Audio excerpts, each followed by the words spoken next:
नमः सिद्धेभ्यः।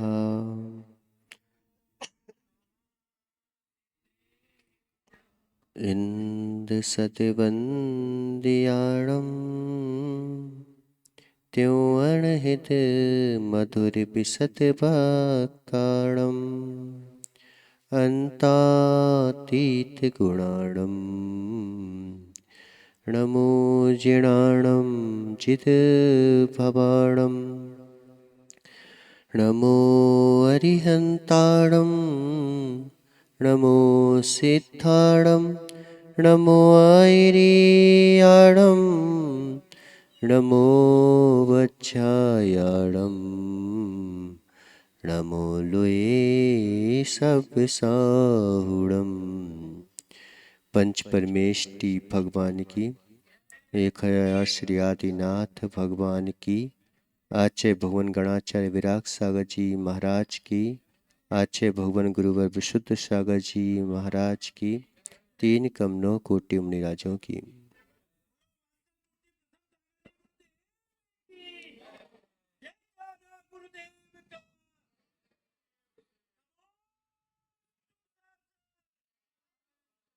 मनुष्यों, यह भगवान जिनेन्द्र देव की देशना हमारे अंतःकरण को पावन और पुनीत बनाने वाली देशना है।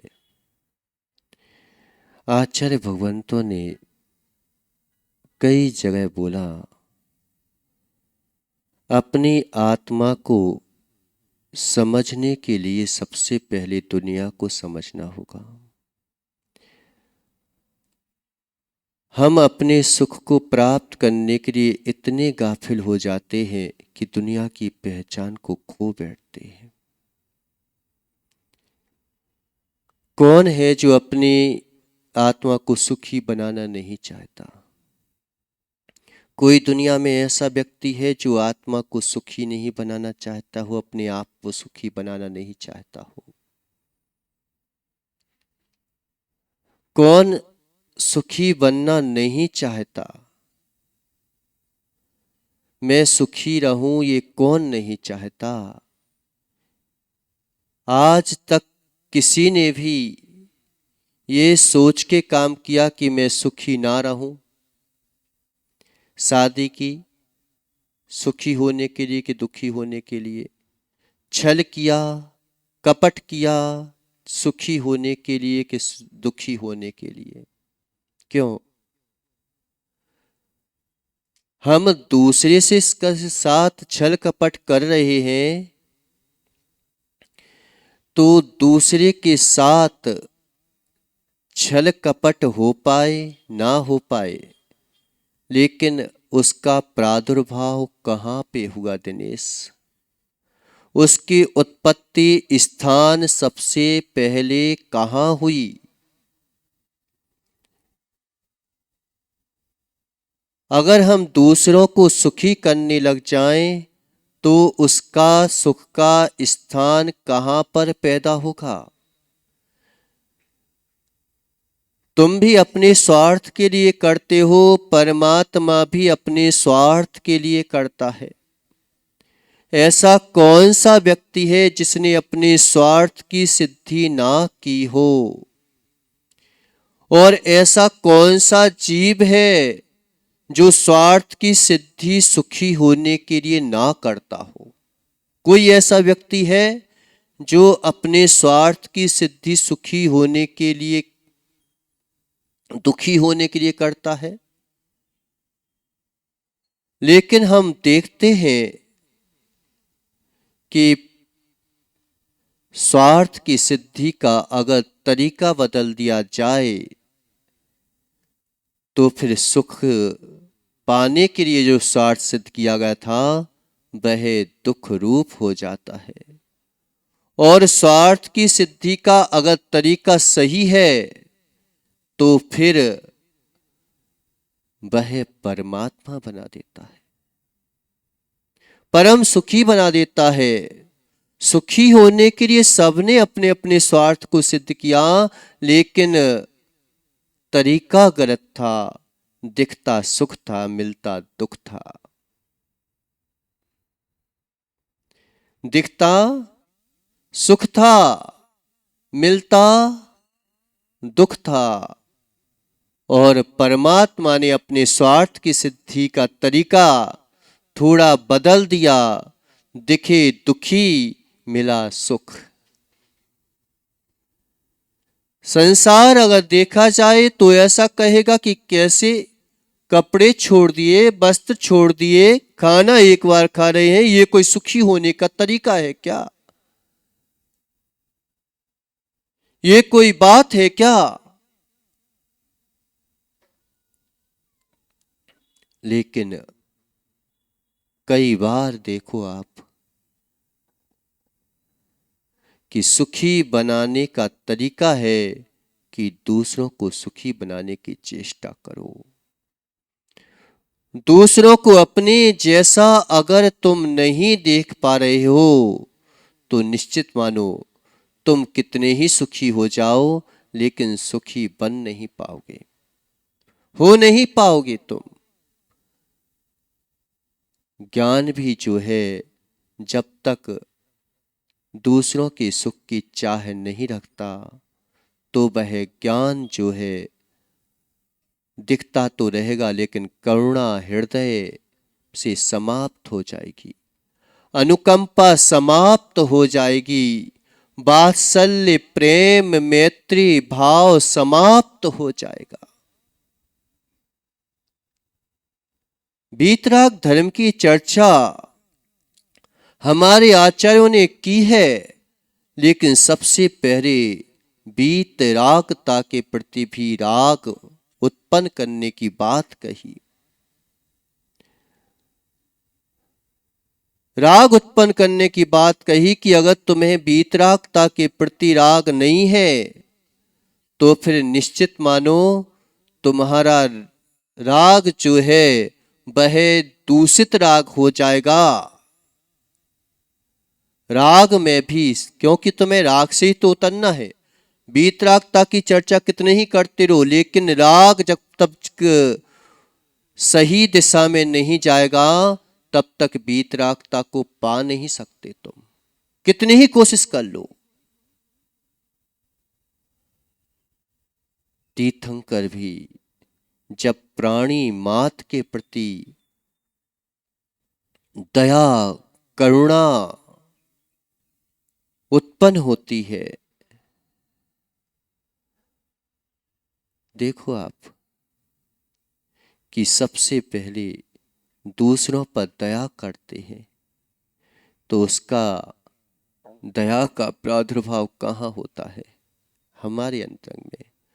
हम दूसरों के बारे में गलत सोचने लगे, दूसरे का सत्यानाश हो जाए, दूसरे को हम अपने रास्ते से हटा दें, दूसरा मेरे से आगे ना बढ़े, दूसरा मेरे से जो है कंपटीशन ना करे, तो फिर ये बताओ कि दूसरा तो दूसरा ही रहेगा, लेकिन हमने सबसे पहले ये उत्पन्न किया तो हुआ उत्पन्न कहाँ पे है? ये कहाँ पे हुआ? अपने अंतरंग में ही हुआ। तुमने दूसरों की सत्ता छीनी, तुम्हारी सत्ता पहले छीनी। तुमने दूसरों के ऊपर अपना अधिकार जमाना चाहा, सबसे पहले अपना अधिकार चला गया, तब तुम दूसरों के ऊपर अधिकार जमा पाए। जब तुमने दूसरों को रास्ते से हटाना चाहा तो सबसे पहले हम अपने आत्म स्वभाव के रास्ते से हटे, तब कहीं दूसरों को हटा पाए। अगर हम दूसरों के बारे में नहीं सोचेंगे अच्छा, तो तुम अपने बारे में अच्छा कर नहीं सकते। और जब तक तुम अपने अच्छे के बारे में कर नहीं सकते, तब तक तुम्हारी वीतरागता उत्पन्न हो नहीं सकती। वैराग जो है तुम्हारा कायम रह नहीं सकता। गहरी है, लेकिन समझना पड़ेगा। वीतरागता के लिए मालूम चल कि सबसे पहले भक्ति का प्रादुर्भाव रखा, और भक्ति किसे बोला कि गुणों के प्रति अनुराग भाव रखो। तुम्हें अगर अनुराग भाव नहीं है तो वीतरागता पाओगे कहां? तुम किस स्थान पे हो? वीतरागता के स्थान पर हो कि राग के स्थान पर हो? तुम्हारी यात्रा वीतरागता पर खत्म होगी कि राग से उत्पन्न होगी? कहां से होगी? क्यों? तुम्हें अगर शिखर जी जाना है तो तुम्हारी यात्रा शिखर जी से चालू होगी कि तुम्हारे घर से चालू होगी? कहां से होगी? किस जगह से होगी इस यात्रा चालू? तुम्हारे घर से होगी ना। नहीं तो तुम सोचो कि पहले मैं शिखर जी पहुंच जाऊं फिर घर से। तुम्हारी यात्रा तुम जहां हो उसी जगह से चालू होगी। तुम्हारी यात्रा उस जगह से चालू नहीं होगी जहां तुम्हें पहुंचना है, वहां पर तो अंत होगी यात्रा। लेकिन यात्रा चालू करने का तरीका तो, यात्रा तो चालू वहीं से होगी जहां तुम हो। राग में से ही यात्रा चालू होगी, वीतरागता पे तो यात्रा खत्म हो जाएगी। बहिरात्मा से ही अंतरात्मा की यात्रा चालू होगी, परमात्मा तक तो यात्रा पूर्ण हो जाएगी। लेकिन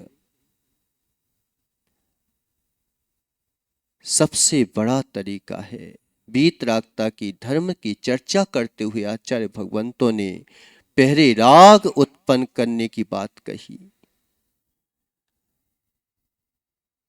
अगर अपने सुख के लिए राग उत्पन्न होता है तो मोह वासना कहते हैं।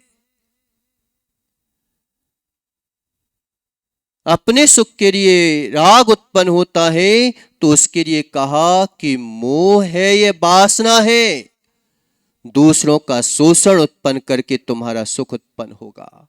आज हर व्यक्ति जो है सुखी होने के लिए दूसरों का शोषण कर रहा है, दूसरों को परेशान कर रहा है। एक बार अगर गलत कानून चालू हो गया तो उसे बदलने नहीं देना चाहता। क्यों? क्योंकि मैं सुखी हूं, तुम कुछ भी हो, तुम योग्य हो, बने रहो, हमें कोई मतलब नहीं, लेकिन मैं सुखी हूं, बस मेरे लिए ये बन गया है। इससे पूरा देश खोखला होता चला जा रहा है। जहां प्रगति होने चाहिए थी वहां पर ह्रास होता चला जा रहा है। जहां आदमी को संतुष्टि होना चाहिए थी वहां जो है संतुष्टि के अभाव में असंतुष्ट होता चला जा रहा है। वो कुछ कर नहीं पा रहा, जो अनपढ़ है और जो पढ़े लिखे हैं उन्हें करने दिया नहीं जा रहा। इसका फायदा तुम्हारे देश को नहीं, परदेशों को फायदा हो रहा है। कहां हुआ प्रगति? यहीं के लोग जब तुम्हें उनके लिए तुम सुविधा नहीं दोगे तो विदेशों में जाकर के भी अपनी सुविधाओं को पाएंगे। किसके? अपने सुख के लिए जब राग उत्पन्न होता है तो फिर उसे जो है मोह वासना का रूप दिया गया। अपने सुख के लिए सब कर रहे हैं लेकिन दूसरों का शोषण करके किया गया। और पर के सुख के लिए जब व्यक्ति करता है तो फिर उसके लिए दया शब्द कहा गया, अनुकंपा शब्द कहा गया, मैत्री भाव शब्द से संबोधित किया गया, करुणा भाव शब्द से संबोधित किया गया। कि पर के सुख के लिए।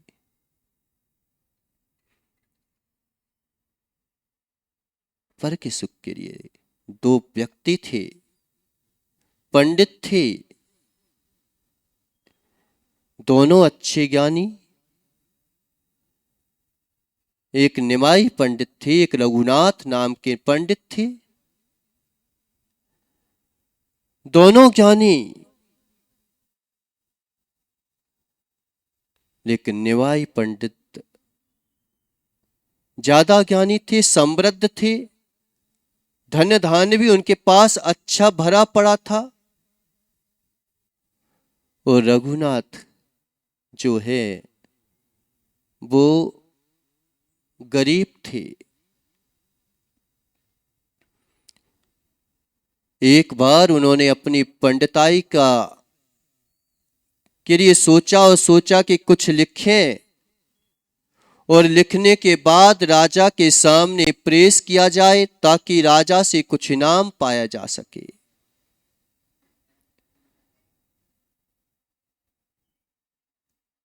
अचानक दोनों ही पंडित जो है एक ही नाव में बैठ गए, मित्र भी थे, एक ही नाव में बैठ गए। और बैठने के बाद पूछा, बात की कि कहां जा रहे हो। तो बात हुई कि मैं राजा के पास जा रहा हूं। अच्छा, इनाम पाने के लिए। तो रघुनाथ पंडित जी ने निवाई पंडित से पूछा कि एक बात तो बताओ, तुमने ऐसा क्या लिखा है। और निवाई पंडित जी जो है अपना व्याख्यान सुनाने लगे। रघुनाथ पंडित जी की आंखों में आंसू आ गए, विकल हो गए, दुखी होने लगे, थोड़ा सा कुंठित होने लगे। निवाई पंडित जी ने बोला, अरे क्या तुम्हें हमारा व्याख्यान अच्छा नहीं लगा क्या। तो रघुनाथ पंडित जी बोले कि आपका व्याख्यान तो मुझे बहुत अच्छा लगा, मैं इसीलिए कुंठित हो गए कि आपका व्याख्यान, आपकी जो है शैली, आपका न्याय प्रियता के सामने मेरा व्याख्यान, मेरा लेख तो फेल हो जाएगा। और मैं जो है इनाम पाने जा रहा था, वह इनाम मुझे ना मिल करके तुमको मिल जाएगा। इसलिए थोड़ा सा दुख हो गया। उन्होंने, निवाई पंडित जी ने अपना जो भी लेख था उसे तुरंत समेटा और पानी में डाल दिया। डाल ही रहे थे तो इतने में वो पकड़ लिया रघुनाथ पंडित जी ने। अरे ये क्या कर रहे हो, ये क्या कर रहे हो। जब तक तो वह पानी में चला गया था। और क्या बोलते हैं निवाई पंडित जी कि जिसकी वजह से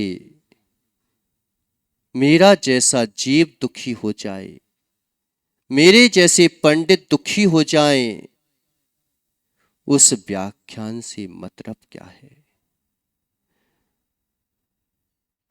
इसकी वजह से आपको दुख हो रहा था, ऐसे हजारों पृष्ठ भी हजारों बार लिखे जाएं। अगर इसकी वजह से दूसरों को दुख हो रहा है, कष्ट हो रहा है, तो उसके कष्ट से मैं क्या सुखी हो सकता हूं। क्या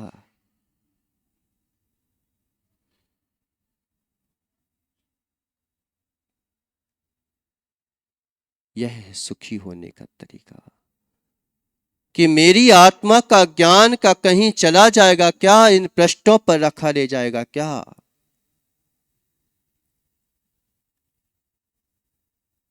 मेरा स्वार्थ तो मेरे में है, मेरा स्वार्थ क्या इन पन्नों पर कभी हो सकता है क्या? ये तो मात्र शब्दों का ज्ञान हो सकता है, लेकिन आत्मा का ज्ञान तो इससे अभूतपूर्व है। उसकी सिद्धि के लिए हमने शब्दों का ज्ञान किया था, उस शब्दों की ज्ञान में ही फंस करके जब मैं अपनी आत्मा को ही भूल गया तो इस ज्ञान से मतलब क्या?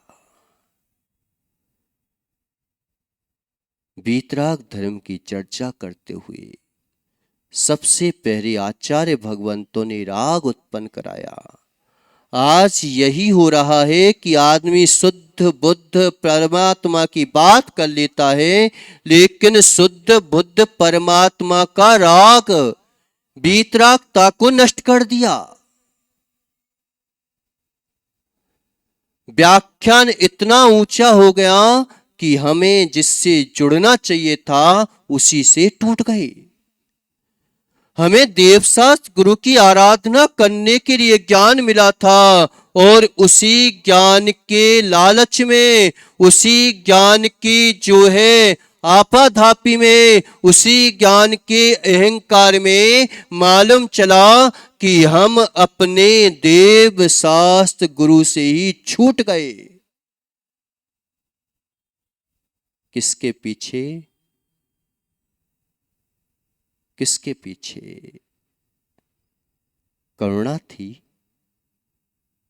इसलिए आचार्य भगवंतों ने, देखो आप तीर्थंकर प्रकृति का बंधक जीव अपने शत्रु के प्रति भी ये भावना भाता है कि ये इसका दोष नहीं है, ये इसके कर्मों का दोष होगा, इसका दोष तो हो ही नहीं सकता, ये तो कभी किसी के ऊपर उपसर्ग कर ही नहीं सकता।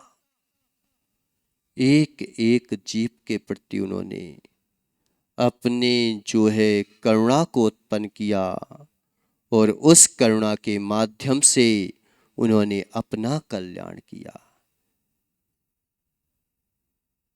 इसलिए वास्तविकता में वीतराग धर्म को समझना है तो सबसे पहले वो राग उत्पन्न करो जो वीतरागता के प्रति तुम्हारे लिए अग्रसर कराते। अगर वीतरागता के प्रति अग्रसर नहीं करा रहा है राग, तो तुम्हारा राग जो है द्वेष में बदलेगा, तुम्हारा राग जो है हिंसा में बदलेगा, तुम्हारा राग जो है मात्र जो है दुनिया में खोखला होकर के गाफिर हो जाएगा, लेकिन दुनिया से तिराने वाला राग नहीं उत्पन्न हो सकता। समय आपका हो गया। इसलिए वीतरागता के प्रति राग उत्पन्न करना है तो अपने पर के सुख के लिए अपने सुख को थोड़ा सा कम करना पड़ेगा, और अपना सुख प्रकट करना है तो फिर पर के सुख के प्रति राग उत्पन्न करना होगा। इन्हीं मंगल भावनाओं के साथ बोलिए आदिनाथ भगवान की